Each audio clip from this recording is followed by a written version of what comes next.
বাউল সাধনা সম্পর্কে আমাকে মাফ করবেন, এমন কিছু কর্মকাণ্ড তাদের আছে যেগুলো আমি না বললে আপনারা বুঝবেন না, বলতে হবে, আমাকে একটু বেহায়া হতে হবে। আমাদের দেশে মানুষ জানে না, অনেকে ম্যাক্সিমাম লোক। আমি ব্যক্তিগতভাবে লালনের আখড়া থেকে নিয়ে ফকিরদের বিভিন্ন আখড়া ঘুরে ঘুরে দেখেছি। আমি নিজের অভিজ্ঞতার কথা আপনাদের কাছে চাপিয়ে দিতে যাব না, তাদের বই পুস্তকের আলোকে বলবো। আমি জানার জন্য তাদের বিভিন্ন আখড়া আখড়া ঘুরেছি। এইবার দেশে গিয়ে আমি কুষ্টিয়াতে গেছি। আমার উদ্দেশ্য ছিল লালনের আখড়া যাওয়া, দেখা সেখানে, এবং শুধু শোনা কথা বা পড়া কথারও বিশ্বাস না করে নিজে চোখে দেখা। তাদের আখড়া যদি কেউ যেয়ে থাকেন, ফকিরদের তারা তথাকথিত জিকির করে যেগুলাতে, এগুলোতে আপনারা দেখবেন পুরুষের সাথে একজন নারী লাগে, অন্ধকার হইতে হয়, এবং গাঁজা তো প্রয়োজনই হয়, এবং বাকি কি কাজগুলো হয় সেগুলো বই থেকে শুনেন, আমার অভিজ্ঞতা থেকে না শুনে। দেখুন, বাউল ধর্মে পরকীয়া প্রেম জায়েজ আছে। আল্লাহর কসম, আমি নিজে যাচাই করে যশোরের এক গ্রামে গিয়ে সন্ধান পাইছি যে এখানে, এমনি অন্য কাজে গেছি, পরে শুনছি যে এখানে আপনার ফকিরদের আখড়া আছে। তো আমি দেখতে গেছি, একদিন না কয়েকদিন পরে জানতে পারছি যে এক মহিলা আছে, তার স্বামীও আছে, কিন্তু সবাই জানে এই মহিলা সারাদিনই জেনা করে তার ওই সাধন সঙ্গীর সাথে, বাউলদের সাথে। এবং কোন কোন মহিলার তো সংসার শেষ, আবার অনেক পুরুষও করে যারা বাউল। এটা তাদের ধর্মের গুরুত্বপূর্ণ কাজ, জেনা করা। সারাদিন জেনাটাই ইবাদত বাস। এবং জেনার মানে মূল মুহূর্ত যেটা, সেই মুহূর্তেই নাকি স্রষ্টা হাজির হয়ে যায়। প্রিয়দিনী ভাইরা, বাউলরা মনে করে, আপনারা হয়তো অনেকে প্রথম শুনছেন, শুনে রাখেন, বাউলদের দৃষ্টিতে মানুষের শরীরের বিভিন্ন রোগ বালাই বারো হওয়ার জন্য একটা বিরাট বড় ওষুধ হলো মেয়েদের রস পান করা। রস বুঝেন কি? না, রজ বলতে দুইটা জিনিস। এক হলো কুমারী মেয়ের প্রথম মাসিকের রক্ত, আরেকটা হলো পুরুষদের যেরকম উত্তেজনার কারণে বীর্য বের হয়, মেয়েদের যে পদার্থটা আসে এটাকে রজ বলে। এই রজ, এটা পান করলে কোনো রোগ বালাই আর শরীরে থাকে না, এটা বাউলদের বিশ্বাস।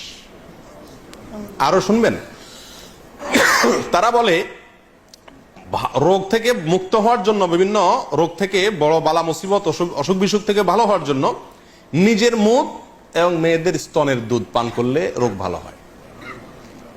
আরো শুনবেন, তারা বলে সমস্ত রোগ থেকে সর্বরোগের ঔষধ একসাথে যদি পাইতে চান তাহলে কি করতে হবে? মল, মূত্র, রজ এবং বীর্য, মল, মূত্র, রজ এবং বীর্য, এগুলা সবগুলা মিক্স করে একটা ঔষধ বানায় তারা, নাম হলো প্রেম ভাজা। ওষুধের নাম কি? প্রেম ভাজা। এটা খাইলে আর কোনো রোগ থাকে না। প্রিয়দিনী ভাইরা, আপনারা অনেকে হয়তো বলবেন যে এগুলা গল্প আর কি। আপনি আল্লাহি বাস্তবতা খবর নিয়ে দেখেন, আর খবর নেওয়ার দরকার না, আমি আপনাকে বই পুস্তক থেকে বলছি, তাদের বই পুস্তক থেকে, তাদের ধর্মগ্রন্থ থেকে, তাদের ধর্মীয়, তাদের আচার এবং তাদের সংস্কৃতি, কালচার, এই সংক্রান্ত যে সমস্ত বই পুস্তক আমাদের সমাজে প্রতিষ্ঠিত, গ্রহণযোগ্য, অথেন্টিক, এই সমস্ত বই পুস্তকে লেখা আছে। তার ভিতরে বাংলাদেশে বাউল বইয়ের 350 থেকে 382 নম্বর পৃষ্ঠায় এই কথাগুলো উল্লেখ আছে। কথা বুঝে আসছে ভাই? আমাদের দেশে অনেক মানুষ না জেনে এই ফকিরদের কাছে চিকিৎসার জন্য যায়, ছেলেবেলে অসুখ হলে যায় না, কি ওষুধ দেয় এটা ওই শয়তান জানে, আর শয়তানকে যে এই শয়তানই শিখাইছে সেই শয়তান হয়তো জানে, আল্লাহ সুবহানাহু ওয়া তাআলা জানে, আমরা অনেকে জানিও না। আমাদের দেশের নাস্তিকরা বাউলদেরকে খুব পছন্দ করে, একটা মজার বিষয়। কারা পছন্দ করে? নাস্তিকরা কোনো ধর্মকে পছন্দ করে না, কিন্তু বাউলদেরকে খুব পছন্দ করে। ডক্টর আহমদ শরীফ নাস্তিকদের গুরু, বাউলদের নিয়ে বই লিখছেন এবং বিরাট বিশ্লেষণ করেছেন, তাদের ঐতিহ্য তুলে ধরেছেন। শুধু তাই নয়, বাংলাদেশের যারা নাস্তিক, সেকুলার, এরা সবসময় বাউলদেরকে প্রমোট করে। লালনের আখড়ায় 50 জন গাঁজা খাইছে, এটাকে সমস্ত মিডিয়া বা অনেক মিডিয়াতে খুব ফলাও করে প্রকাশ করে, আজকে লালনের এখানে ওরস হইতেছে, ওরস, গাঁজা খাইছে। লক্ষ লক্ষ মানুষের মাহফিল হয়, লক্ষ লক্ষ মানুষের ভালো কোনো কাজ হয়, সেটা কোনো মিডিয়াতে প্রচার করে না। কিন্তু ওই আখড়ায় গাঁজা খাইছে কয়েকটা, সেটারে সারাদিন টেলিভিশন নিউজে বলে। কেন নাস্তিকরা এত পছন্দ করে কেন? এর কারণ হলো এই বাউলদের তাদের যে কর্মকাণ্ড, এই কর্মকাণ্ড করে খোলাসা কথা কয়েকটা পয়েন্ট। নাম্বার 1 যেটা বললাম, দেহ নিয়ে সাধনা। দেহ নিয়ে সাধনা মানে যৌনতা, সোজা বাংলা। নাম্বার 2, আপনার যত নোংরা, বিষ্ঠা, নাপাক পৃথিবীর কোন ধর্মের মানুষরা যেগুলোকে পাক মনে করে না, হালাল মনে করে না, এই সমস্ত জিনিসগুলোকেও তারা শুধু হালাল আর পাকই না, এগুলা বিরাট ঔষধ মনে করে। লালনদের বাউলদের একটা গ্রুপ আছে যাদেরকে বলা হয় নেড়ার ফকির। কি বলা হয়? নেড়ার ফকির। নেড়ার ফকির, নেড়ার ফকির মানে বুঝেন? নেড়ার ফকির মানে হলো, নেড়া শব্দের অর্থ হলো যার কোনো ঘর সংসার নাই। নেড়ার ফকির মানে যাদের কোনো কি নাই, ঘর সংসার। ম্যাক্সিমাম বাউলদের কোনো বিয়ে হয় না, এরা বিয়েতে বিশ্বাস করে না। সাধারণ সঙ্গিনী হইলেই হলো, যে কারোর বউ হইলেই হলো, বিয়ের দরকার হয় না, এবং তারা বিয়ে করে না।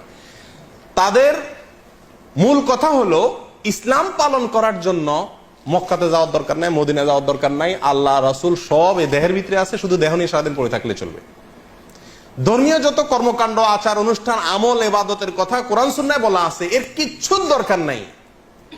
এগুলা সবগুলা নাউজুবিল্লাহ মানুষের বানানো। তাহলে কি করতে হবে? শুধু সারাদিন এই দেহ নিয়ে পড়ে থাকতে হবে, ঘর সংসার বাদ দিয়া মাতলামি করতে হবে, ভিক্ষা করে বেড়াইতে হবে, বাস। তাহলেই স্রষ্টাকে পাওয়া যাবে। এর ভিতরেই স্রষ্টা আছে, মানুষই স্রষ্টা, অন্য কথা বলতে গেলে। এ হলো বাউল ধর্মের খোলাসা কথা। নাস্তিকরা যেহেতু বাংলাদেশে মানুষের ধর্মীয় আচার, মসজিদ, মাদ্রাসা সহ্য করে না, এরাও একই। এই জন্য নাস্তিকরা এদেরকে খুব কি করে, পছন্দ করে। বাউলদের ধর্মে, বাউলদের বিশ্বাসে বৈরাগ্যতার বিরাট বড় অবস্থান।